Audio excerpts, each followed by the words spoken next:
What's the weather there? Like 1,000 degrees? It's cold as shit right now. Beanie in the house cold? Yeah. I Well, I mean, gotta keep my man bun nice and hidden. I'm just gonna let it out. Hang on, I gotta crack my back. Yeah, look at you. I'm a handsome old man who can't move his back, and you're just this gorgeous little boy with little boy hair.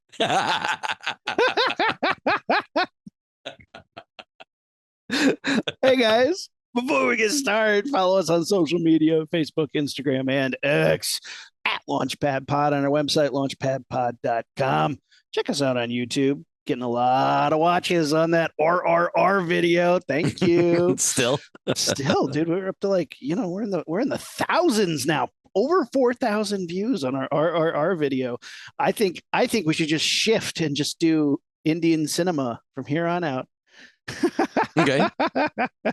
Makes sense to me. I mean, you got to get the views somewhere, right?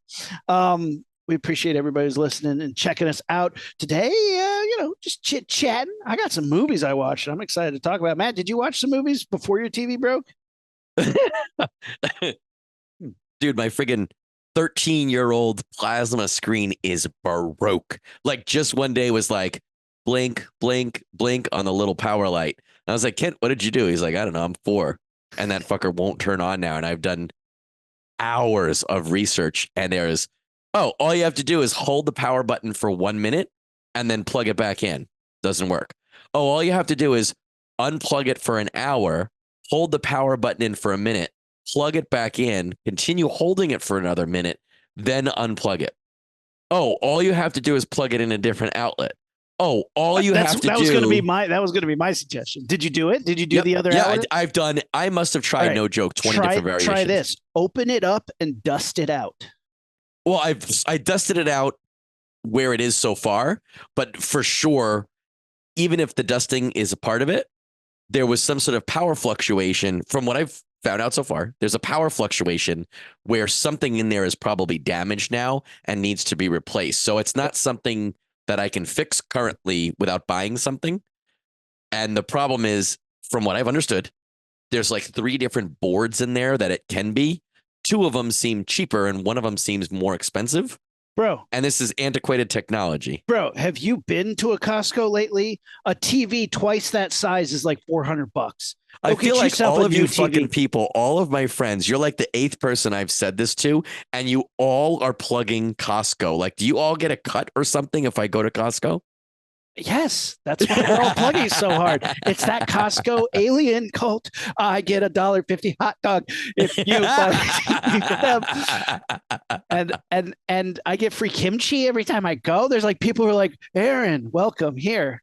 Would you like some kimchi? How about a piece of cheese? How about a half-cooked muffin? And I'm like, thank you. I'm going to eat all this and then go get $1.50 hot dog. And I wonder why I'm always like, come home like, oh, I don't know why I want dinner. Oh, I can't. I'm so full. What did I eat? I only had a hot dog today. It's like, yeah. And then like 9 free samples. Ooh, this cheese is good. I'm going back for seconds. And the whole time they're doing that throughout the entire store, they're like, pimp us to your friends. Pimp us to your friends. Look how cheap those TVs are, bro. You got to know somebody. Yeah, I'm dead serious. Enough people have told you must have connections to somebody who has a Costco account. You can go. Oh, we have a Costco account. Part of me. Yeah. Part of me wants to like tame the beast, like master this TV, open it up, diagnose what's wrong electronically. Bro, you need a new dog. That's what you need. You do not need to like, because here's what's going to happen. You're going to tame that beast and then you're going to like go to Costco and be like, damn, that OLED is real nice. And here I am with this old piece of shit. Yeah, I fixed it, but why? Like whenever I like would go and spend the time to fix my POS like rent-a-wreck that I had for a minute, and then you're like, oh man, I am man. I did it. I fixed car. And then I'm like, but why? Why am I pumping money into a money pit that isn't worth anything? Well, that's the thing is, I don't think, at least not at the beginning, I don't think this would be a money pump. It would be a time pump, which I thought Amanda was going to shoot down. I was like, listen, this thing is a 50-inch screen, something like the 50 or 70-inch screen. If I take it off the wall, She's like, why do you have to take it off the wall? I was like, to open it. She's like, why can't I open it where it is? And I was like, it's attached to the wall. How am I going to open the TV? And then she's like, oh, okay, that makes sense. So I was like, I have to lay it or stand it somewhere in the house. And there's a good chance it's going to take me hours, if not a day or two, just to figure out what's happening before I order a part. I thought she was going to be like, no. She's like, well, we watch a lot of TV and it might be worth it for us not to have TV for a week or two. And I totally thought she was going to be like, oh, no. And then I was like, well, the decision has been made. I got to do it. I got to bite the bullet and buy a new TV. How but much she's is like, this chip? that's the thing is it seems like it could be anywhere, depending on where the problem is. It could be anywhere from like $60 to $600. So it just depends on which of these boards is broken. Bro, I cannot wait for you to get that OELD TV, OLED. I pronounced it wrong, still singing the song. It's gonna be so good. You're gonna be like, oh, why did we wait so long? Look at the clarity. 4K to work with my 4K PS5. Hell yeah, man. Oh yeah, you're probably right. See, you haven't seen Blu-rays yet, dude. You've never seen a Blu-ray. I remember when I got my first Blu-ray and I was like, wow. You've never seen a Blu-ray till you've seen it in like true definition. It's see through Luke Skywalker's skin. Yeah. I could see every pixel in King Kong. So you're going to Costco next week. You pick this weekend then. Maybe that's the way to do it. Yeah, no, I've convinced you. I'm going to tell myself I've convinced you. If not, I need you to film your adventure of fucking this TV up. Well, I figured it's already fucked, so I can't fuck it harder. You know what I mean? Like it's famous last dude words. Well, because it's already broken. Like if I can't break it more, I'm not going to bring it in to get fixed. Time I said that, I still had 10 toes. Shut up. Couldn't get any worse. Well, Mike, I'd say if I break it worse, it's already not working. So, and I've already exhausted all the easy fix options, the plugging it in and all that shit. This TV has a lot, like a shelf life, or what would you call it, an active lifespan of 5 to 7 years. I bought it in 2011. So we're on like 13 years now, which is almost double its life. Well, it is more than double its life expectancy. So like, okay, if I have to bite the bullet and buy a new TV, it doesn't bother me at all. Yeah, well, I mean, it bothers me whatever money it'll cost, but I do kind of like, or maybe I'll buy the TV and then fix that one. And then you have 2 TVs in your bedroom. No, I mean like while I'm waiting to fix it. In your garage. There's already so much shit in there. I need another house. That's what I need. I already have a pile of electronics and appliances I need to fix in there. Guess what they sell at Costco, dog? They sell houses there? Could you buy a 2-pack and we could be neighbors? You can buy houses. You can buy coffins. You can buy $1.50 hot dog, munching that shit down, buying a house, buying a coffin. Does Costco give you a bigger percentage if more people buy hot dogs? Because you're really pushing the hot dogs. Because they're delicious. Yeah, you love them. Anyway, let's get on with the show. Yeah, everyone's like, what is this episode about? Definitely not sponsored by Costco. We're getting a cease and desist right the fuck now. Like, sir, you are way too enthusiastic about this hot dog thing. Let it go. Panasonic's going to donate me a TV just to get you to stop fucking talking about it. Ignition sequence start. 6, 5, 4, 3, 2, 1, 0. All engine running. Liftoff. We have a liftoff.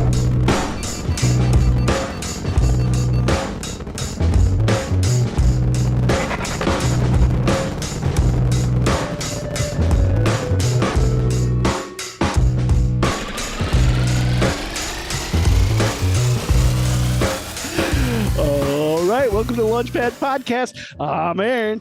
Matt. Yeah. And I'm trying to get Matt to buy a new TV. We had some things to talk about, but I'm just going to try and push you to get your phone out. Get your phone out right now. Download this app. I'm going to shoot it to you right now. It's Costco.com. Get your card out. Let's do this. Can you imagine if I got you to buy a TV on air? That'd be pretty sweet. It'd be good content. For who? Like, whose show is that they're listening to? And they're like, oh my God, he did it. He did it. Like, our listeners are texting each other. Oh man, is he going to do it? Is he going to do it? Will he go with the 60-inch or the 50-inch? Oh, It's good for me. That's the How? only people. When you visit, you can use it. No, I just see, just as you want to tame the beast, I just want to get you to buy a TV. You're on the line. You're on the line with Costco right now. You're like, I think I got him. I think he's good. Yeah. He's gonna do it. He's texting Costco under the Zoom camera so I can't see. I think I got him, guys. Pack it up, put it in the truck. Free Costco delivery. Costco John is like, push for a 70-inch. Free delivery, and you'll take 10-year away warranty. the old 10-year warranty. Push that warranty. Okay, he says they'll take away the old one if you buy today. They're gonna need a truck for the old one. The old one's pretty big. Dude, and they're so heavy. Those old ones, man, they're heavy. It's a plasma. I didn't realize that plasmas were completely outdated now and that they don't sell them anymore. I assumed. Matt, 90% of what you own is outdated. Still, dude. So we went to Pasadena Comic-Con the other day. Very small comic convention. I brought Kent. It was his first comic convention. I went with Aaron and Wyatt, who came to big Comic-Con with us. Shout out to Aaron and Wyatt. Heck yeah. And we went to this Pasadena Con with them and Wyatt's cousin, who's also 12-year-old boys. I told them the story of me and you getting your shit robbed from your car and having that whole fiasco with that shit. But the story opens with, so someone broke into my roommate's car and stole his iPad and CDs. And I said, I will explain to you guys what CDs are in a minute. iPod? Yeah, like the iPod. iPod. Yeah. And Wyatt's cousin, who's 12, goes, he didn't even mention the CDs. He goes, an iPod? Like the antique? And I was like, antique? We're already and I was like, wait, but you heard that I mentioned physical media of CDs, right? That you didn't even respond to that. He probably didn't know what a CD was. He's like, you mean the cash subsidiaries? Cash on delivery. Yeah. The investment properties that make your portfolio look okay. Yeah. That's you mean the antiques? No, dude. I mean, they're only like 15 years old, right? Like iPods are still a thing, right? Dude, somebody on today was like, anybody in my feed on Instagram, they're like, have you watched a DVD or a Blu-ray in the past year? 60% said no. And my heart broke. I watched a DVD today. I put in a Blu-ray twice this week, multiple times. I have box sets. I bought physical media this week. I watched a VHS this year. Like, and like people, and it was just like, yeah, everybody just goes streaming now. It's like, no, it's just your RIP. Best Buy last Blu-rays done this month. Over. There's still going to be forever. There's going to be shit that always was on one media, but never the next, right? Makes another one. And yeah. We're not talking small numbers here. I recently was doing research on this very, very thing. When VHS jumped to DVD, there's over 10,000 titles that never made the jump. Now, granted, 9,000 of those titles do not need to make the jump. Even you and I don't need. No, but that's crazy to me. That's history. Even bad and stupid and dumb media history, it's still being lost. Well, I guess, yeah, it's almost like if you think about the written word, right? Like the Bible and historical records. Once we create a new thing that's better than pencil and paper, we rewrote them. And a lot of that shit has been digitized. A lot of that shit has been recorded in another medium. We're saying, here's a movie or a piece of media that existed. And after this iteration, we're not updating it anymore. which is kind of crazy. You think there'd be like a film institute to preserve that in some way, shape, or form, right? They have deemed Nuki unworthy. Yeah. Yeah. Like I'm thinking they were like Freeway Maniac. No, that's that anyone who watches that needs a VCR. Yeah. And that's probably for the better of mankind. Quad Ed Zone? Nah, we don't need it. Sorry, guys. Quad Ed Zone, not going to make it. But Contagion 7? Hop on in. Let's get you in a DVD right quick. Like, that's the thing that just kills me is who gets to decide this. But, like, one of the scariest things ever is it's like a man dies twice. A person dies twice. A person dies twice. Once when their physical body dies, and second when their name is spoken the last time. And that gives me the fucking chills. That's terrifying to me that when you say that could be the last time it's ever spoken. And that movies, when you look at a VHS that isn't making the jump, you're like, this is it, bro. I'm not bringing you on the ark. Like, but those two zebras got a platypus?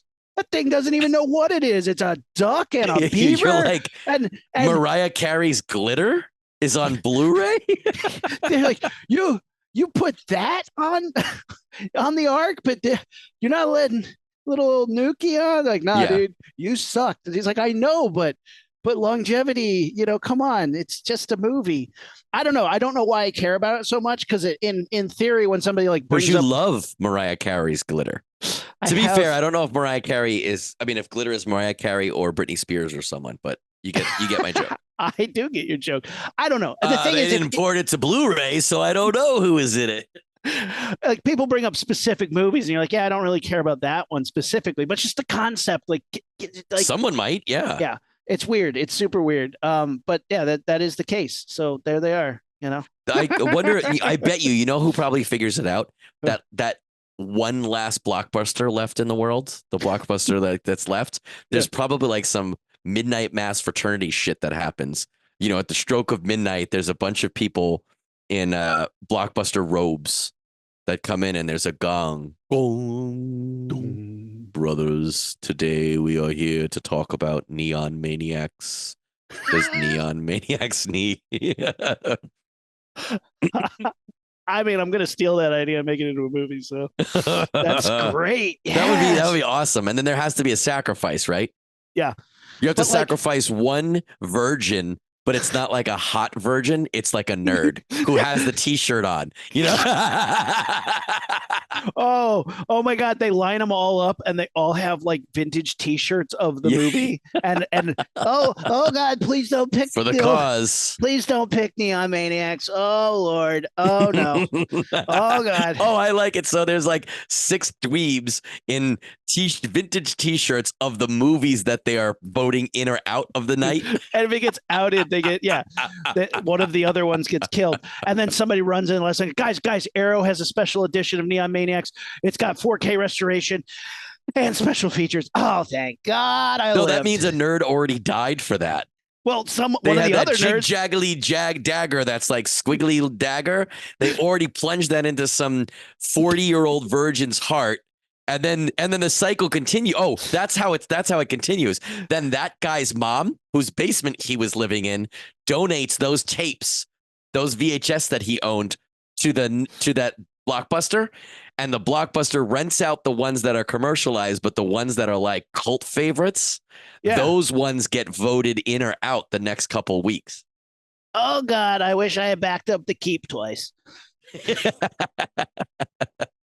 Like, I mean, there's just there really are like a bunch of these that didn't make it, but some of them I had to look it up. Now, some of them, understandably so, Song of the South, I don't really need a special edition 4K of.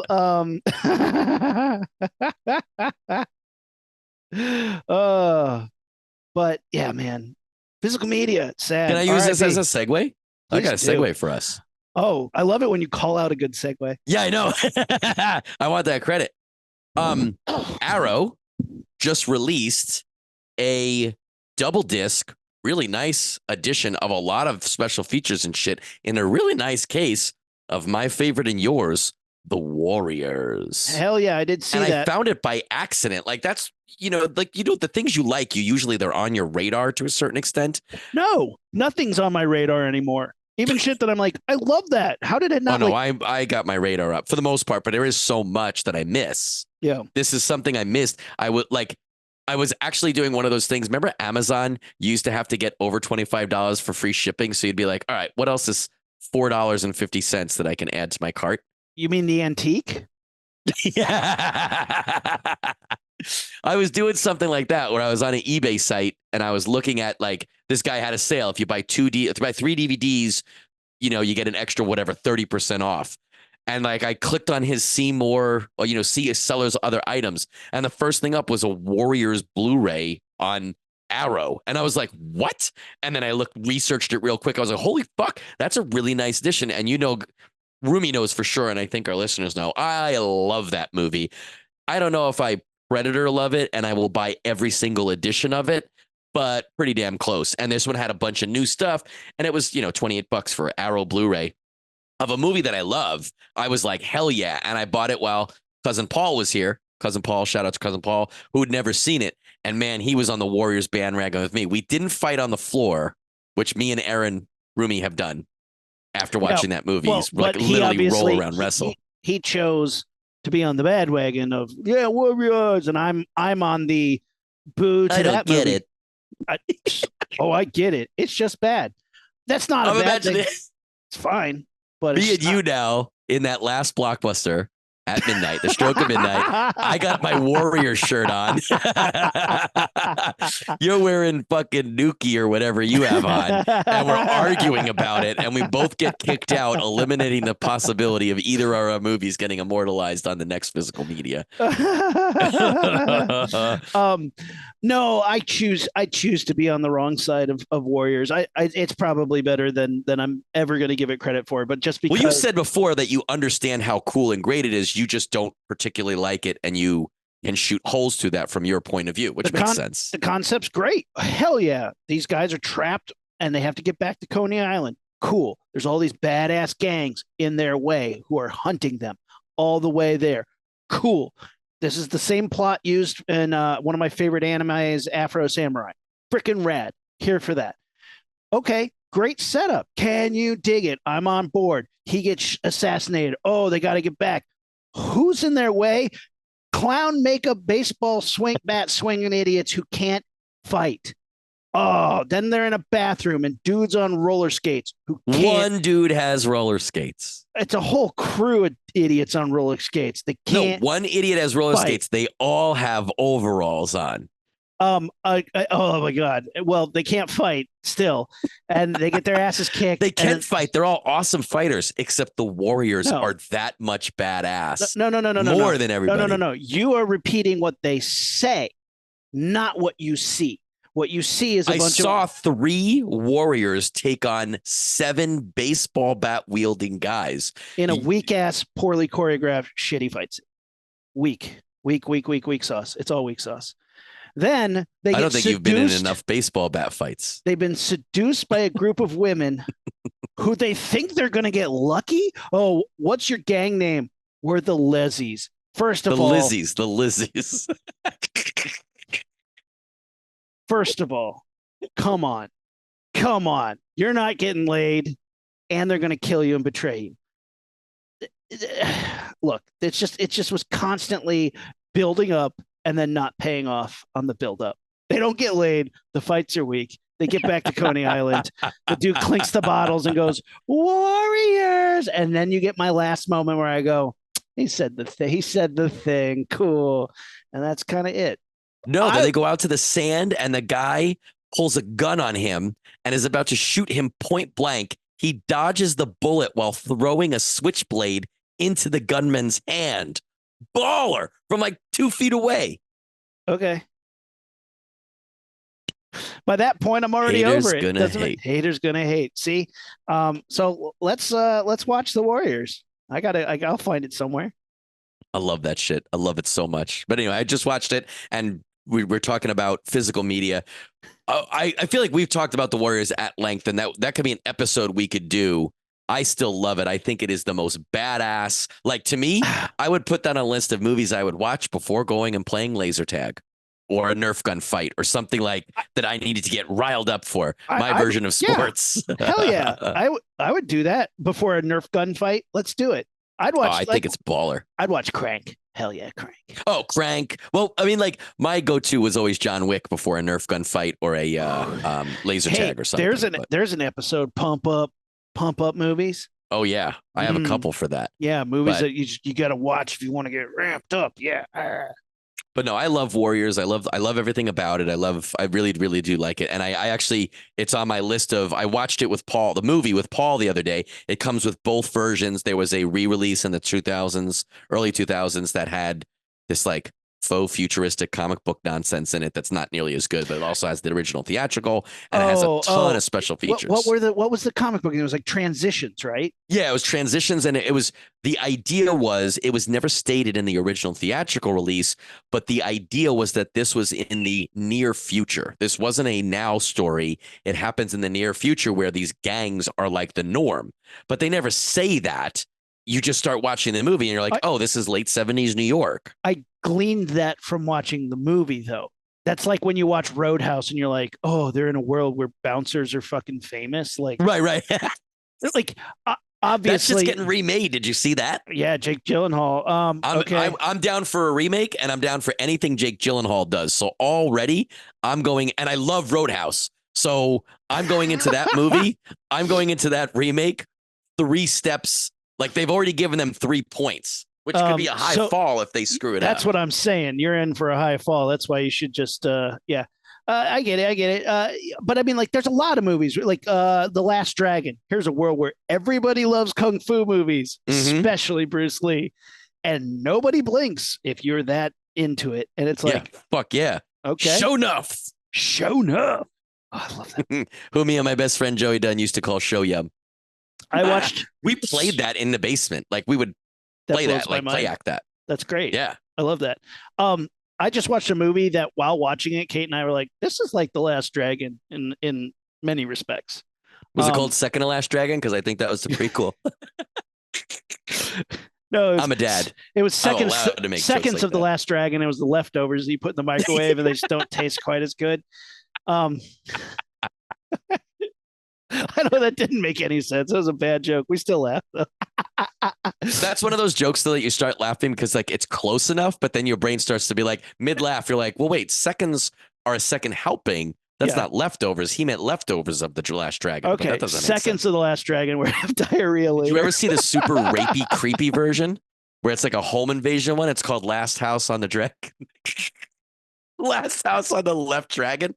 Last Dragon on the left. Last Dragon on the left. That's what I should have said. Last Dragon on the left. There you go. That's what I should have said. Really, real rough.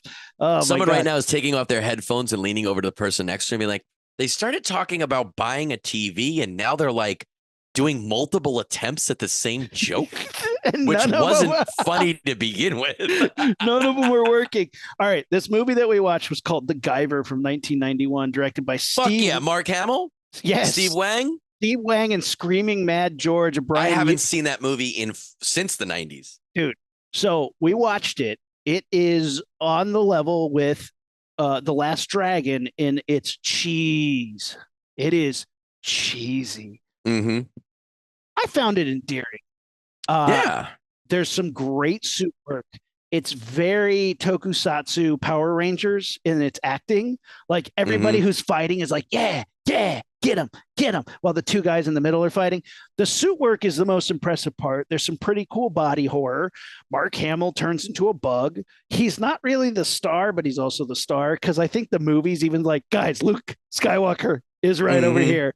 And you're like, yeah, but your main character is this guy. And they're like, don't give a shit. Yeah, but our main character doesn't have the force. Yeah, right. Some of the transformations and like it's super low budget. So like when he transforms into the Guyver, the suit grows out of him. They have to do some pretty creative things to show that. And I was impressed with that, how they pulled it off. I mean, it's low budget, but yeah, you did it. I worked for Steve Wang for a while, so it was really fun to like see some of the people that you recognize from his crew who are in the movie. Yeah. And you're like, I know that guy. That's Johnny Psycho. I was gonna say Johnny Psycho is the best example. You know that guy, yeah. And there's a lot of that guys in it, and it's super fun. Also, like a reunion of Reanimator. You got Jeffrey Combs and the guy whose head gets chopped off in Reanimator. They're on the same team now. Same world. Did you watch this on Blu-ray on 4K? I did not. I don't know if it's on physical media. Did you watch it on streaming or like illegal? I told you not to ask me, Matt. Just knock on the table if it's illegal. He's knocking. No. Yeah, I mean, it's good. It's a good movie. I want to watch it. I've been meaning to watch it, but I've never found it streaming or otherwise. And I'm like, I don't want to buy it. It's worth it. Oh, it's good. It'd be good for Sunday. I remember watching it as a kid. I rented a lot. Did you rent a lot as a kid? Every Friday. Yeah, same. 2. Like a lot. Yeah. And I remember a lot of times where like, for whatever the reason, it was just me and my dad. Like my family and I, we were all movie people. We watched a lot of movies. Like you said, almost every weekend we'd watch a movie, either go to a movie or rent something. But like I also remember multiple times renting like terrible 90s straight to video Rutger Hauer DNA monster movies, and me and my dad watching them in whatever time I considered late, 8:30 or whatever. And I thought that was cool. I remember watching a lot of that shit with my dad. Guyver and Guyver 2, because there was a sequel. And I'm going to watch the sequel soon. Yeah. They have more monsters on the cover of that one. I remember that. Like I don't even remember all of the ins and outs of all the movies, but I do remember that time, and I specifically remember Guyver because I was like, holy shit, that's Luke Skywalker in little kid language. So holy poop, it's Luke Skywalker. Actually, I've gotten a better mouth as I've grown on. I was probably like, fucking shit, Dad. Holy fuck nutballs. Look at that. It's that nerd Luke Skywalker. What a fucking douche. All right. Another good transition. Okay. That guy just took his headphones off, leaned over when he's like, now they're announcing transitions still. 32 minutes in, and they really haven't even gotten to the crux of the episode. So Guyver, I didn't realize it at the time, but it's based on an anime and a manga, right? Yeah. Kent has found a show on Netflix, I guess, that's called Miniforce Super Dino Power. Okay, that's the name of the show. It is, the South Park episode about anime where they like lean into all the anime tropes and poke fun at anime. Oh, this is it's incredible. This is like that, but for kind of more like, hey, let's go protect my balls. Yeah. This is like a what's it called? Tokusatsu. This is like a tokusatsu version of that, but it's not funny. There's these robots and they're fighting, and if you walk by, it sounds like they're fucking. Like it's oh, ah, ooh, ah, and it's guys and girls, all different stuff. Then you walk in, you're like, what the fuck are you watching?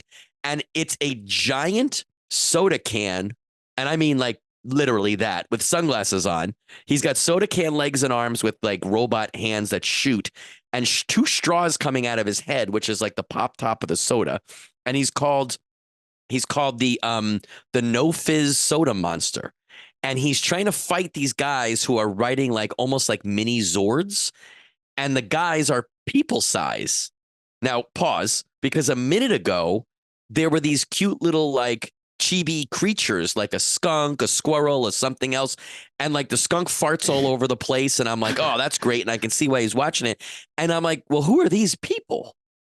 Come to find out, I have not yet seen the transition, but Kent explained it to me as well as he could, that those little creatures somehow morph into these Power Ranger looking humans. Like the little creatures, and I'm showing with my hands on YouTube, it's like a penguin, and it's like penguin size and a little, yes.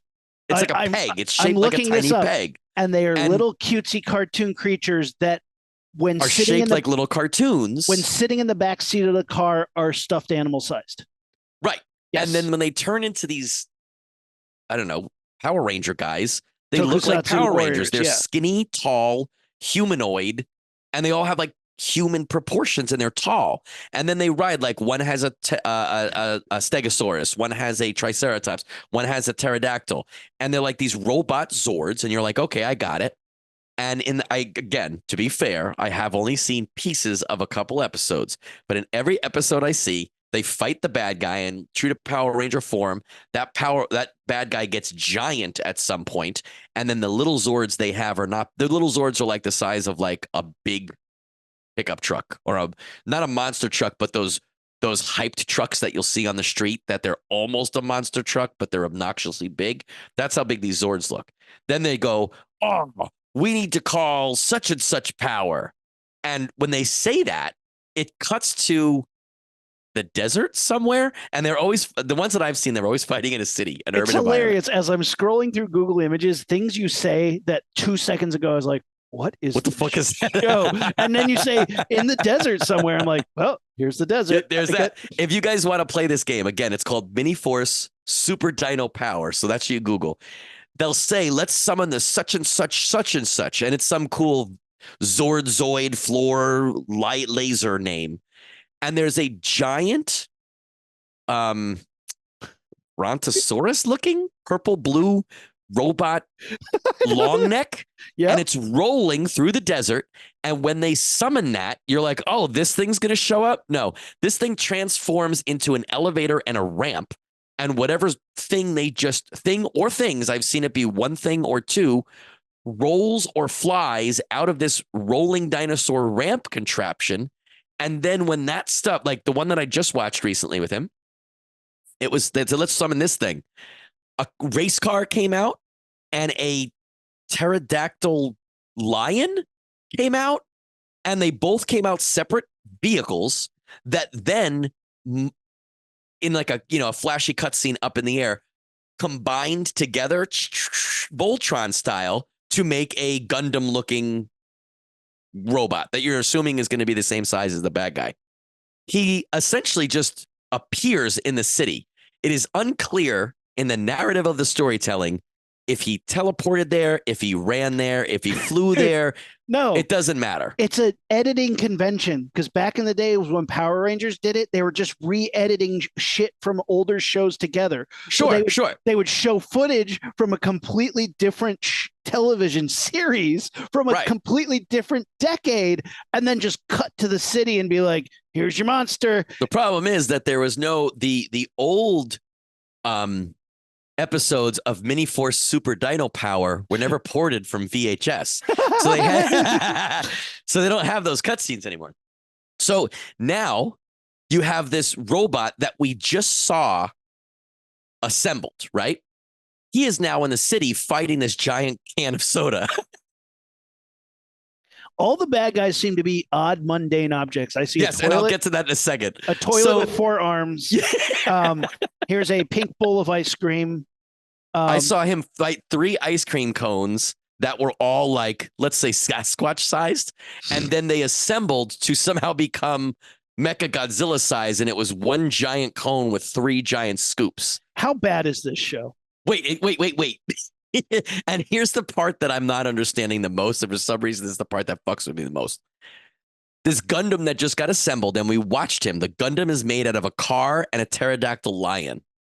He shows up in the city to face off against the soda can monster. Right.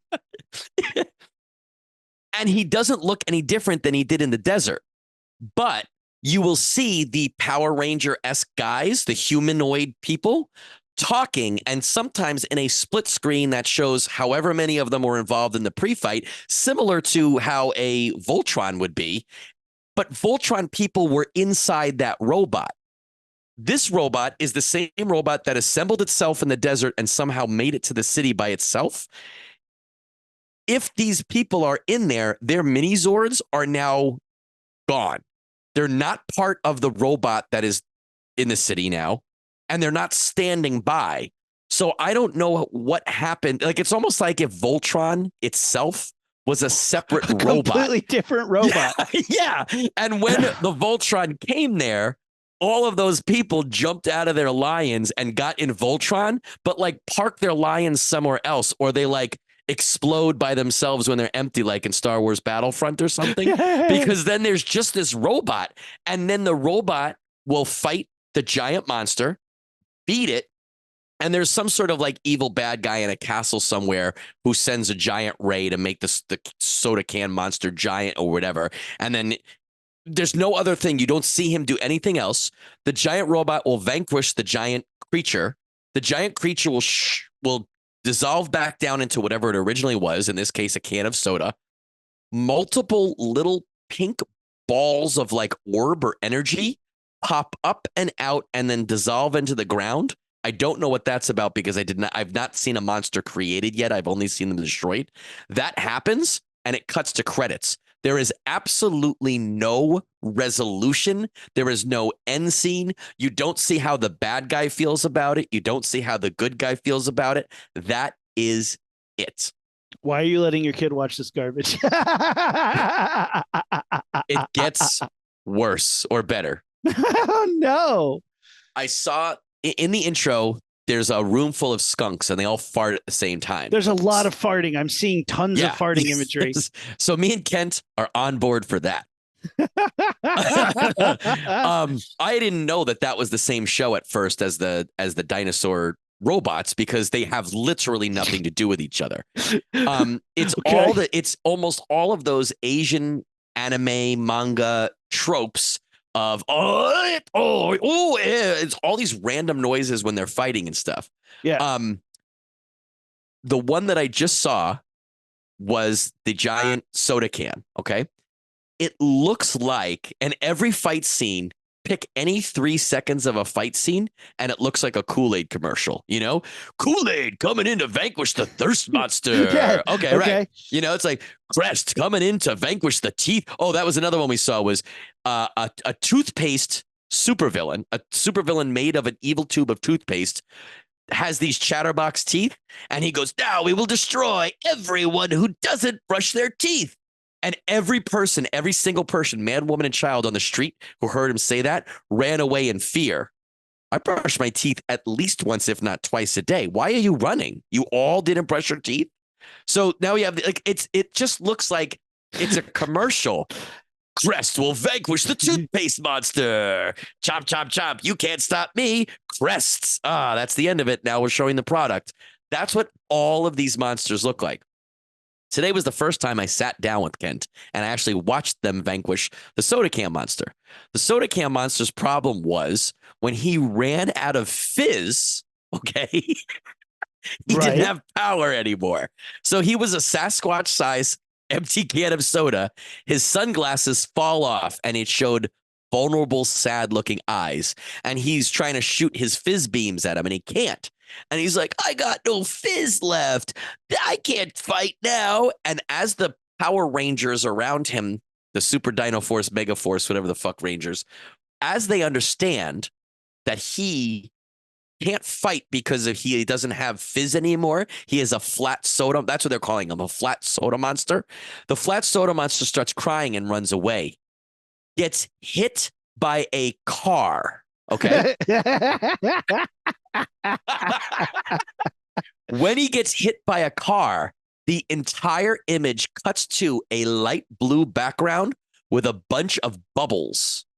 And the bubbles go and they start to multiply. Then he's rolling down the street because he got hit by a car. And as he's rolling down the street, he bumps into a parked car, knocks it over. Cut to that cutscene of more fizz.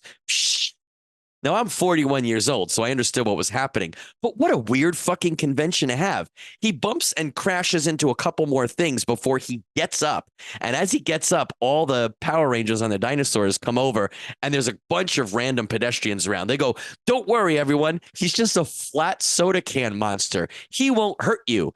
And then he goes, I got my fizz back. And out of nowhere, these sunglasses pop up from the ground and land on his face, and he starts fizzing everybody. Now, when he's fizzing everybody, I don't know if you remember, but at the top of this creature description, I said the empty soda can has 2 straws that are coming out of his pop top. Yeah. Both of those start shooting. I'm going to say they were going for Sprite, but it looked like a exclusive male bodily fluid. And it went It went like out of his little. I thought we were going to have one episode where we didn't come back to Saltburn, man. I thought we were going to get away from Saltburn. This was going to be the episode in 2024 where we didn't talk about Saltburn somehow. It shoots out of the top of his straws. I gotta be honest, dude. I gotta be honest. Dude. Wait. No, wait. I gotta be honest. I've stopped listening. I'm just watching it now. He fights them. He shoots and it just the soda just kind of dissolves in the air. It's supposed to show that he's powerful again. Yeah. And then he's got these arm beams that he's shooting at them. Later, he runs out of fizz again, but he figures out what's happened and shakes himself up. Yeah. When he shakes himself up that second time, it cuts to another wide. Yeah. And the straws shoot the soda, quote unquote soda, and I mean everywhere. And you see it land, which you didn't see before. So now why does it have to have area contact? Why does it need to be gloopy? Why is there a thickness to it? Why do we need? We see it glue. It goes onto the street and some parked cars and stuff. But literally before I was there, and that's what clenched it for me. The human beings in this are worse than the little creatures are fine. Okay, they're little cartoon. The human beings are nightmares. These are not. This isn't what humans look like. I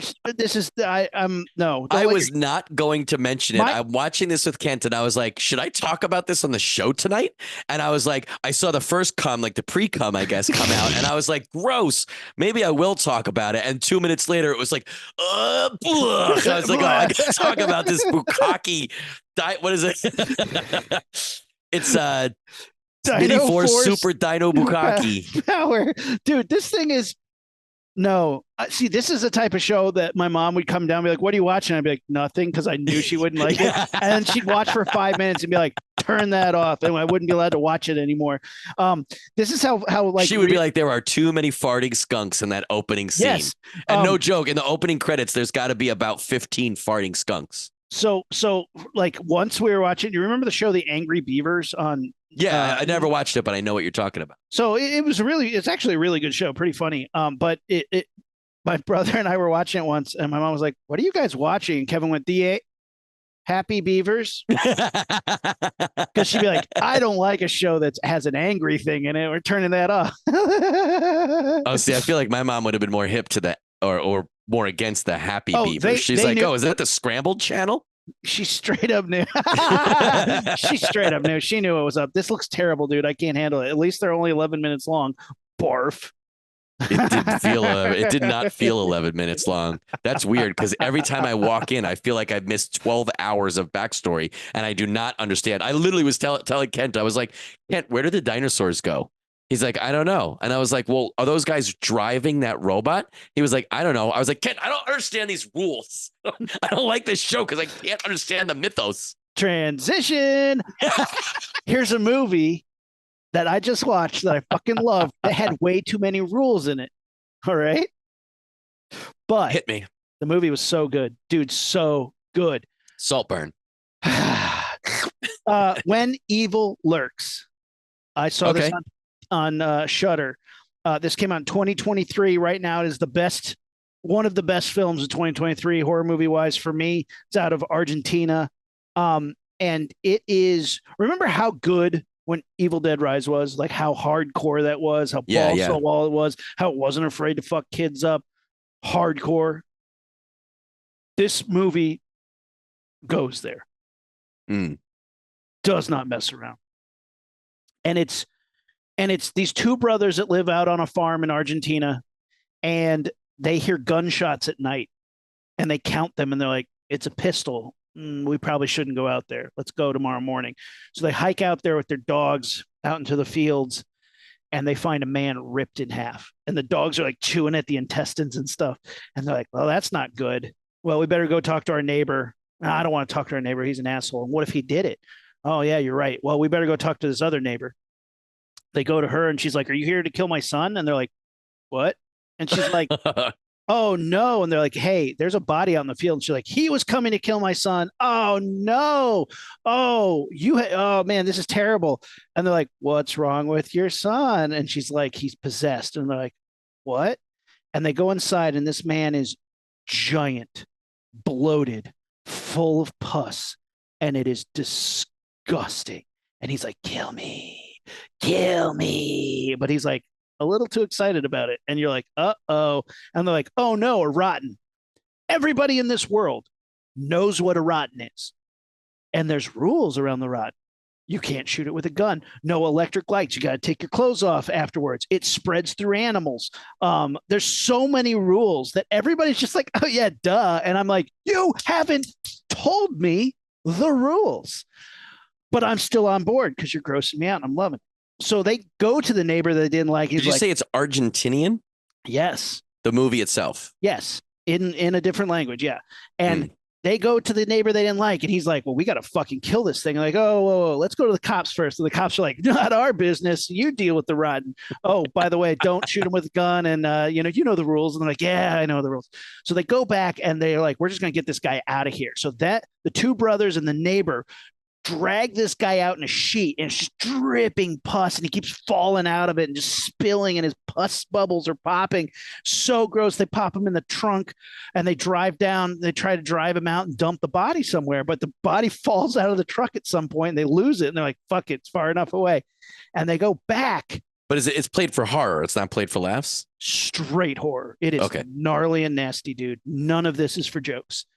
So they go back home, and the neighbor, he's talking to his wife, and he's like, well, that's done. And she's pregnant. And she's like, I hope so, but you know how bad rotters can be. And he's like, yeah, I know.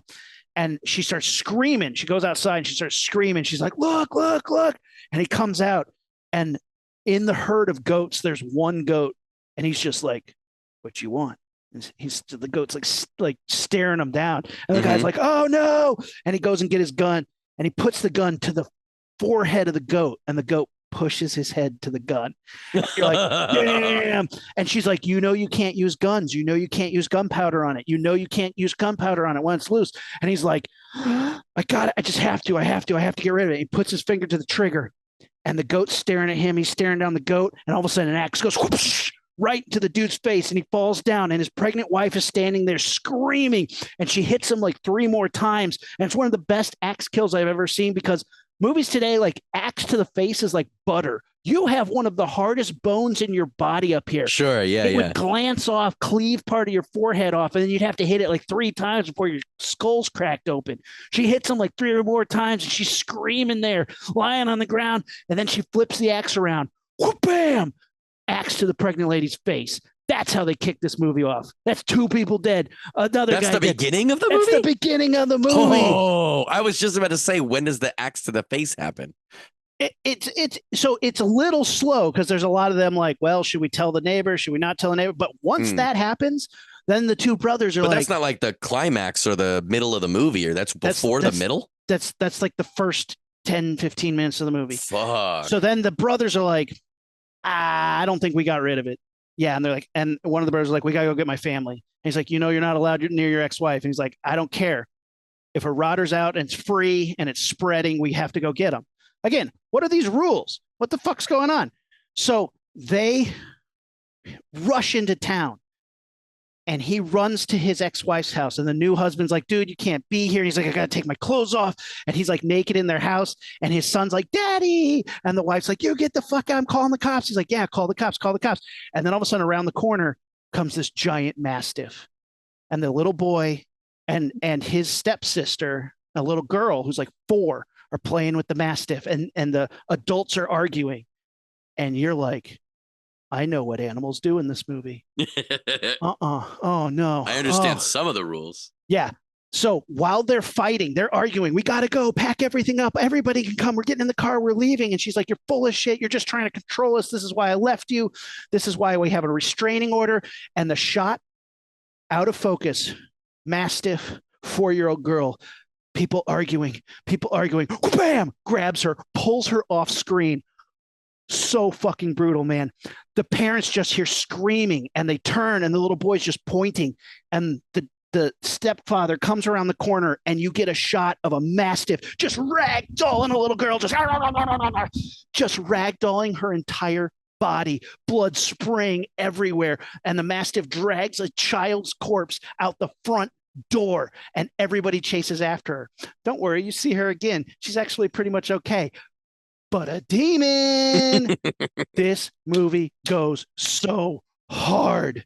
So now the father, his brother, his mentally challenged son, like super autistic, nonverbal, just like he just whines a lot. I'm not going to mimic it for fear of Fair. sounding terrible, but he whines. He just makes a lot of noise, right? Their mother, who's like, of course I know the rules, yeah, and the little son, and she's like, they go to a woman who knows about this stuff, and she's an ex-demon hunter, and she has a machine that can solve this, can maybe stop the demon if they find the original body.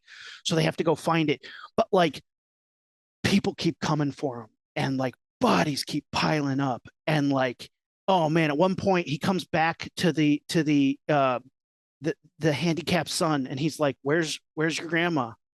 Where's your grandma? Is she around? Is she in the bathroom? Where's your grandma? And he just goes, ugh, and like barfs up a little bit of her hair, and he had just like eaten her. The movie is so bleak, so dark, and the kills are so crazy, and it has just like, I don't know, it's just one of those movies. My biggest complaint is I think the end is kind of like the Beyond, where you're just like, oh, that's not really an ending.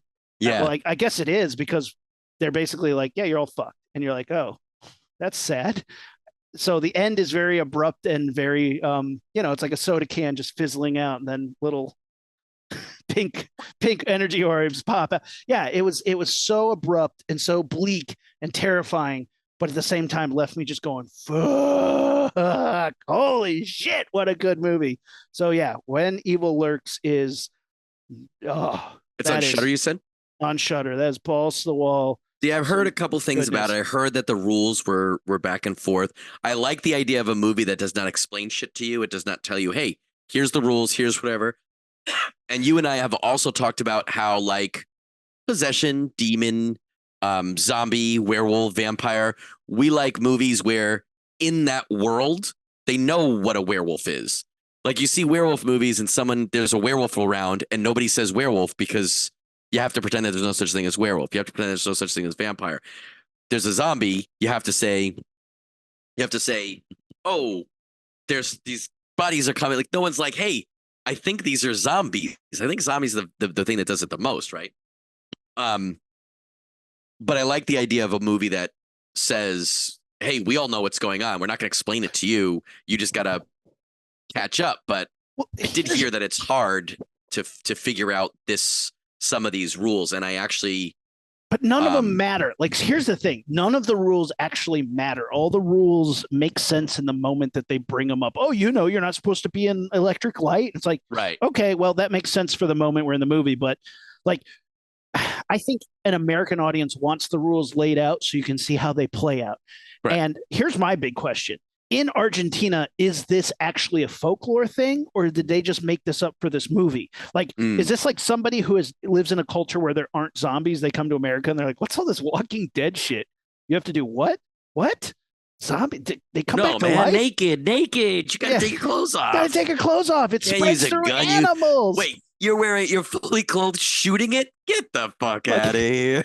Right? So it's like, I would like to know more about, is there a culture? Is this a story of like a folklore entity, or is this something that was just made up for this movie? It's well, I know it's been around. I know this movie pitch has been around for a while, because I know Warner Brothers passed on it in the early 80s because they went with Gremlins, because there was a very strict 3-rule structure, and they thought that audiences at the time would be, very much more understanding of the premise of the rules, because there are 3 rules that were set out in a very clear voiceover in the first scene. So it says here that he came up with the idea for the movie when he heard about a bunch of people in the farm community getting sick from pesticides, and that corporate apathy about the workers, and it was like out in the middle of nowhere, and nobody cared because they were just farm workers who didn't live in the city. And it's like, huh. And so it was just like given the idea that like corporations are given free reign to spread this disease, even though people are like, guys, I'm getting sick. And then people in the cities are like, fuck you, farmer asshole. And it's like, oh. So not folklore, but man, this movie was good. And that's the only trivia on IMDb, is the one that answered my question. Thanks. I got a transition, choose your own adventure for you. What was the Bandersnatch? I got a Ooh. transition Bandersnatch for you. Remember when we did our own Bandersnatch? Yeah, that was a lot. I still think of that sometimes, and I'm like, I don't know if that episode was one of our more or less listened to ones, or if anyone thought we were clever, but I at least thought it was funny. Like, I thought it was a funny gimmick that we did. That we did it. Like, I'm not going to say it worked, but I think the gimmick itself worked for what you and I were trying to do, which was crack each other up. We did crack each other up. That is for sure. If you guys haven't watched Netflix's Black Mirror Bandersnatch, that was their choose your own adventure movie where, like, at certain points in the movie, you picked what happened next. You made a choice for a character or a direction for the story to go, and it actually did influence the outcome to a certain degree. Sometimes a lot, sometimes a little. Yeah. Sometimes you would die, or the movie would be over, and it would bump you back to a point in the movie where you could kind of make a better choice and make the movie continue. It was really cool, and I heard that there was multiple endings, so like you might not have seen the exact same movie as I did, not just scenes, but the whole outcome could have been different, which I think is really cool. Look up the Bandersnatch choice tree. It's huge. It's a really fun idea. When Aaron and I saw that, we had an idea to do a review about it, but while we were doing it, we built in a choose your own adventure podcast idea where at certain points you would hear an announcer. You could essentially control Aaron's choices at certain points in the episode. So check that out. If you haven't listened to that episode yet, I'm not going to say it's like great or funny or it worked or anything, but we had a blast with it. And I think you guys made me do some dumb shit. Yeah, it was good. But for tonight, you could go with, I'll end us up with either the horror movie that I just watched or the movie that I don't understand. Not really because of rules, but it was definitely a confusing situation. So you could pick which one you want. And you're not going to tell me the title? Do you want me to tell you the title of both? Yes. Boneyard from 1991, or I'm Thinking of Ending Things 2020. Oh, shit. All right. Give me Boneyard. That sounds better. All right. Boneyard was our shitty movie Sunday pick this past weekend. Oh, man. Not well paced at all, but definitely one of those movies, especially in the horror and effects genre, when shit kicks off, we all were like, I retract every shit I gave this movie during all the boring talking scenes. The Netflix description was something like a down and out psychic is trapped in a hospital with zombie kids and who are wreaking havoc, something else. And we were like, fuck, is this the one with the poodle on the cover? And I was going to say the thumbnail is either animatronic or mask of a giant demonized poodle. And we were like, fuck yeah, that. And from 1991, that sounds great. It starts off with these cops and they're knocking on a house. And the person doesn't answer, and they open the door and they're calling this person's name, and you have no context of what this is about. They walk through a really well-dressed set, and it's just a shithole. There's clothes everywhere. It's almost like Hoarder Central, and they're looking around. There's a younger cop, you assume is gonna, or the detective's gonna rookie, and an older, more grizzled-looking guy, and he's got his little bucket hat on, and they're looking around, calling for names. They're finding these ominous newspaper clippings and stuff. This one guy goes upstairs, the young guy, he's upstairs, and they're calling out, they're looking around, and it really is building a nice creepy vibe. And the whole time I'm like, wow, you're spending a lot of time showing us this creepy ass house. And it doesn't look creepy horror. It just looks creepy like you'd be icky in there. You wouldn't want to touch anything because there's fucking laundry everywhere. I mean, everywhere. This dude goes up on a TLC special. This dude goes up into a bedroom, and it's like a very small bedroom and a mattress on the floor. And I'm telling you, everything is covered with clothes. And there's a shot of him touching things up on a shelf. And as you're seeing this shot, you are essentially against one of the walls all the way down, and there's a mountain of laundry in the extreme foreground, and you're seeing him over that. and he's touching the shelf, and the shelf is supported by two somethings. One of those somethings gives, and the shelf wipes down, and everything falls off the shelf. When that happens, what you assume to be a giant fucking laundry monster jumps up in the foreground, and you're like, oh shit. And it starts pillow fighting this guy to death, beating the shit out of him with a pillow, almost like Bugs Bunny style. And there's feathers flying everywhere, but you're so surprised, and they're not showing the laundry monster. It's a humanoid form, but it's covered in clothes. Beats this guy's ass down the stairs, and out from under all the laundry is this very large, weirdly shaped woman who is essentially our protagonist. And they were coming to her to try to get her input on this case that they're working on. And that's how they introduce her. And you're like, okay. She was living under the laundry? She was just a fucking dirtball. I guess they were trying to show that she's like down and out. But like, she was literally sleeping with mounds of laundry on top of her. And she didn't wake up until these guys knocked her shit over in that same room. So they tell her that they have this case and these dead kids and everything. And she's like, I don't want anything to do with it. Then she's looking through a baby book and touches a bib. And then she has what's revealed in a second to be a dream, where she goes out onto the porch and she hears this noise, and she looks over, and there's this little kid playing, a girl. And we see over the girl's shoulder, she's holding a doll. The woman goes over and touches the girl's shoulder and turns around. Great makeup / bodysuit of this little zombified kid. These creepy zombies as fuck. Awesome. These kids crawls zombies after her, and they do their favorite little skittery crawl. No, for real, because this is 91, baby. So that shit wasn't even invented yet. But it was like, not in American cinema at least. She literally is crawling on the floor, scrambling after her. The woman backs up to the porch, and the girl gets up, the monster girl, the zombie, and just tenderly hugs her. And this woman is like skeeved out, but trying so hard to not freak out. And then she wakes up in the chair, and you're like, damn.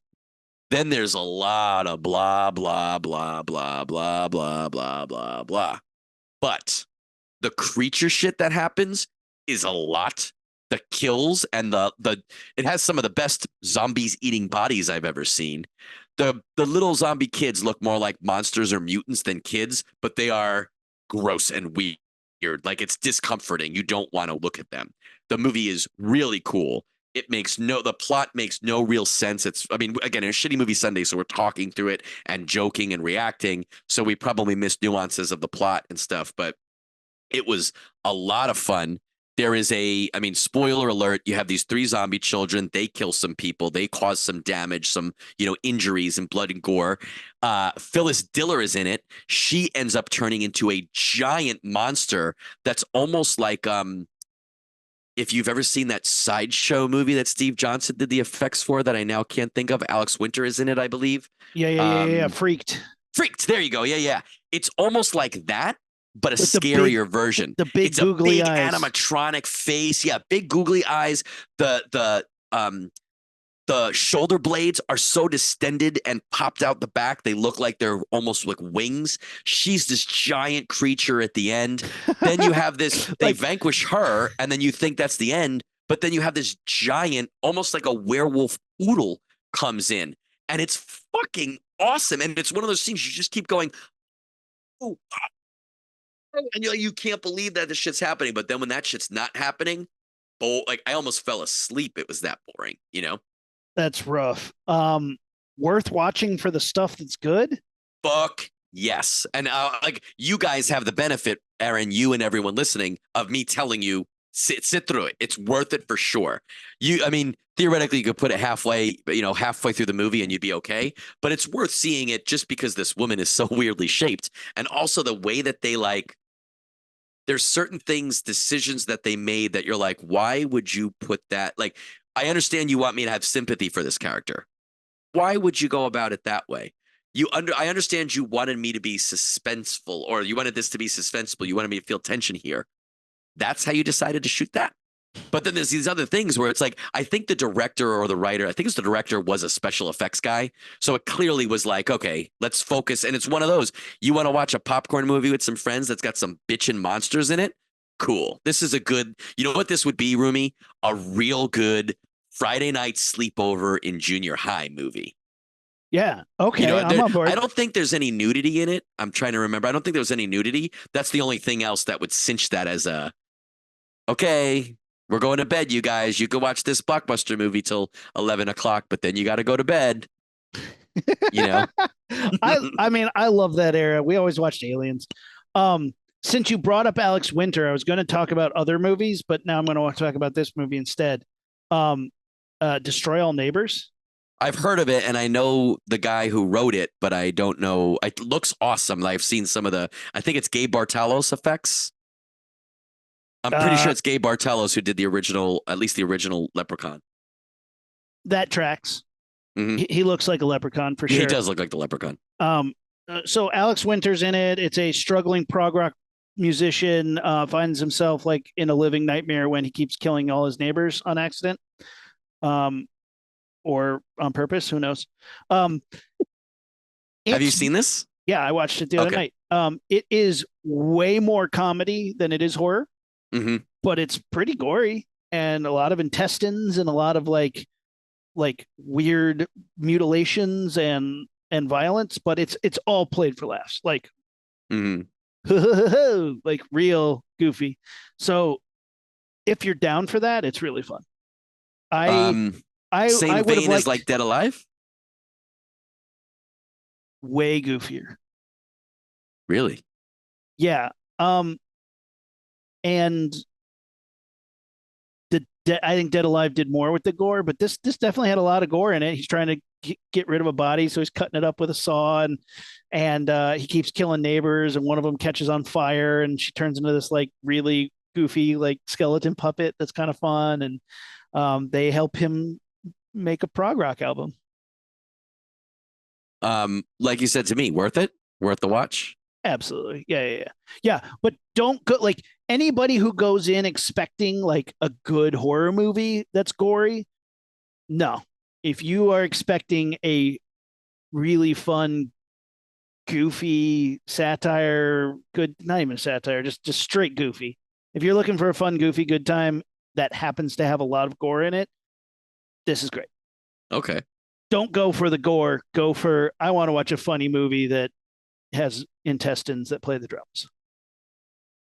Got it. Do they play the drums well? I mean, how do you like prog rock? Boom, boom, chaka, boom, boom, chaka. I have no idea what prog rock is. I'm guessing it's rock from Prague. Prog rock is like, I don't know. I don't know how to explain it. How do you feel about the band Rush or But King? it wasn't a Prague. It was a Prague. I like Rush enough. I don't know that I like care. You know what I mean? Yeah, well, like Rush is considered prog rock, but like probably a little more rock side of prog rock, but like King Crimson. Mm. I don't know. Prog rock has it's very complicated music, and some people really like it. I like prog rock, but I'm not like prog rock. Yeah. This movie has a lot of like prog rock inside prog rock jokes that even I was kind of like, all right. Okay. I get the joke. I didn't even laugh at it though. Super fun. It's worth checking out, and especially Alex Winter as like an unrecognizable character is he's great. I love Alex Winter. I've only seen it's one of those things that like I think it was an Emerson dude that wrote it, but it's definitely a dude who's come to me a couple times in the past and had me do a breakdown for his effects and stuff. And in the past, he could never afford the stuff that he was trying to do, at least how I was doing it. But I see him on social media and stuff, and then he all this to destroy all neighbors, destroy all. Oh, I wrote this, I did this, and I was like, oh, that's so cool. But then I started to see it in places that were not his social media. You know what I mean? Yeah. I'm seeing on other people's social media talking about it. I'm seeing it on, oh, you like this, you may also like this. And I was like, oh, cool. I'm glad. Good. Everyone, good. All the more if you're making cool stuff, especially if it's shit that I would like, great, keep making it. What's his name? Who's the person that went to Emerson? Charles A. Yeah, Piper? Peeper. Yeah. Yeah. Okay. Here he is. Mm-hmm. Cool. Good for him. Well, that's fun. Time to wrap it up though. Guys, what have you been watching? Have you seen any of these movies? What did you think? I just started watching. I watched 2 episodes of a TV show on Max called Scavenger Reign, and it is real good sci-fi. I was very Oh yeah. impressed. Real good sci-fi, like really cool, like survival on a super alien planet. It's really cool.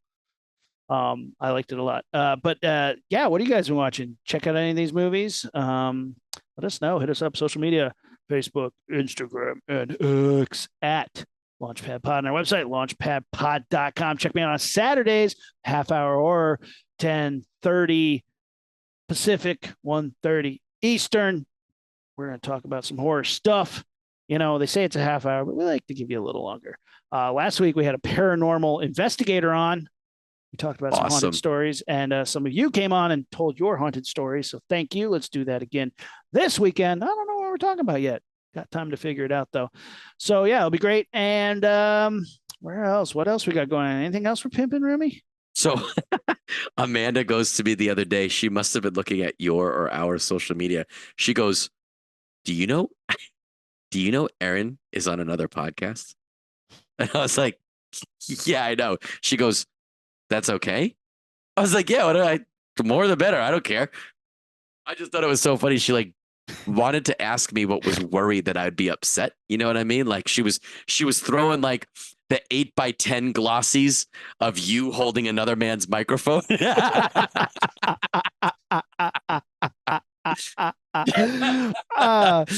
That's hilarious. I mean, it's just an opportunity to work to keep creating stuff, man. You know, it's fun. And I pimp the Launchpad podcast every episode. Don't worry, baby. I got you.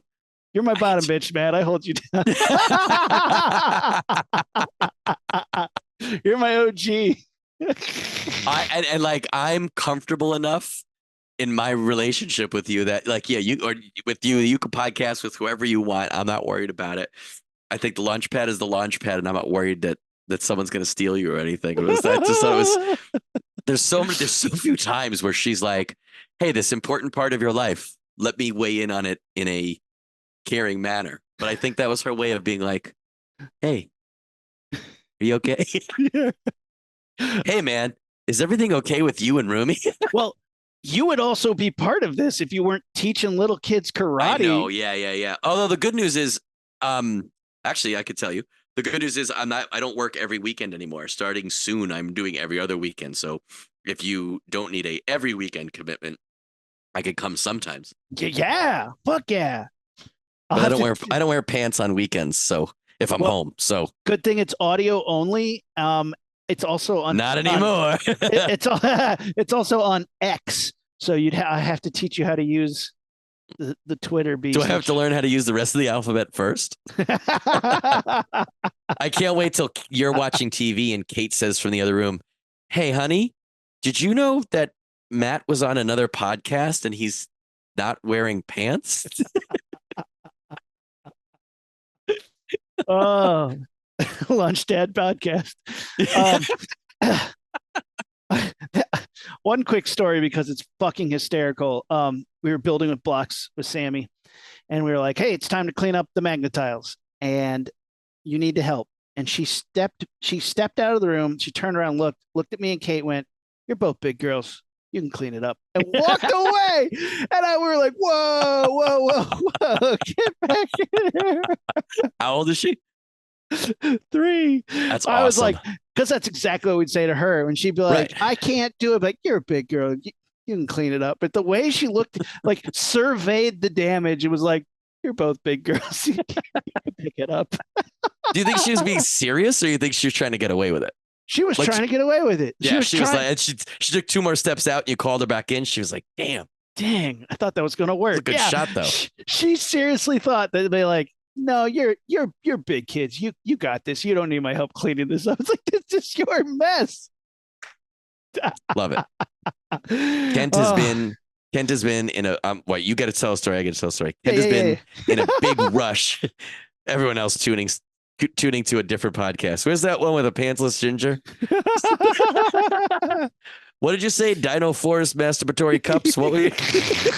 I'm going to turn on that Saltburn movie they won't stop talking about. Aqua Teen Dino Force. What were you watching?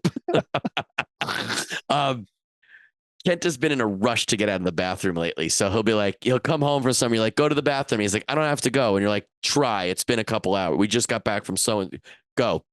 He'll stand there and be like, see, nothing. You're like, you stood there for a quarter of a second. Try. So the other day I was like, you need to go. You're not allowed to go play until you go. He goes, I'll try. And I said, hey, do or do not. There is no try.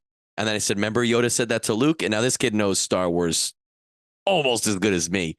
I was like, Yoda said that to Luke. And when he said that, what he was saying was, don't try to do something. Don't attempt. You either do it and you do your best, or you don't do it at all. He goes, I pick do not. Oh my God, that's amazing. And I think he was serious. And then when I laughed, now he knows. So now anytime someone says the word try, he will say, do or do not. There is no try. And if you tell him that he has to go to the bathroom, he will say, I pick do not. Kent, I need you to go. Kent, go to the bathroom, man. I pick do not. That's great. Oh, that's so good. Oh, I love it. Only one thing left to do, Rumi. Blast this thing off. Oh, two things. I got to go buy a fucking TV now. Yeah. Costco. He's coming. He's coming. Hold on. Roll out the red carpet. He's coming. You gotta walk by the TVs to get to the coffins, right? Yes. I mean, while I'm there, pick up a hot dog. Pick up a 12-pack of coffins. You're all over those hot dogs. They're $1.50, and they've been that way since they opened. I feel like they should let you lay in the coffin. Like they should give free samples of not just food. Like you should be allowed to just try on a pair of pants, to lay in a coffin, to watch an episode of, more Rick and Morty or something. Rumi's trying to do all of the things that I just said at the same time. He's pantomiming trying to get all of those free samples in the same 20 seconds. And while I'm lying in a coffin. Oh, yeah, I know. It's the same. You're riding in a coffin, watching TV, and for sure you were eating that hot dog. At least that's what I think you were pantomiming. That's the other free sample they had there. That was in the alley behind Costco. How do you think I got somebody to pack it all in my car for me? I wasn't gonna do that on my own. Murder on the dance floor. Woo! 2024, man. December 31st. We're still going to be telling Saltburn jokes. Year of the Dragon. January 31st. No, I'm saying go all the way. Of 2024. Yeah. I'm saying fast forward. I'm still going to be murder on the dance floor telling Saltburn jokes. People are like, that movie's like a year and a half old. What's wrong with you? You did say that you watched another movie with naked guy running through an apartment. You love these naked guy running movies. Yeah. This one was we're done. We're the Rocketeers and we're out. I'll save that one for the next episode. What a tease. There's one listener that's like, I wanted to hear what he had to say. Liftoff. We have a liftoff.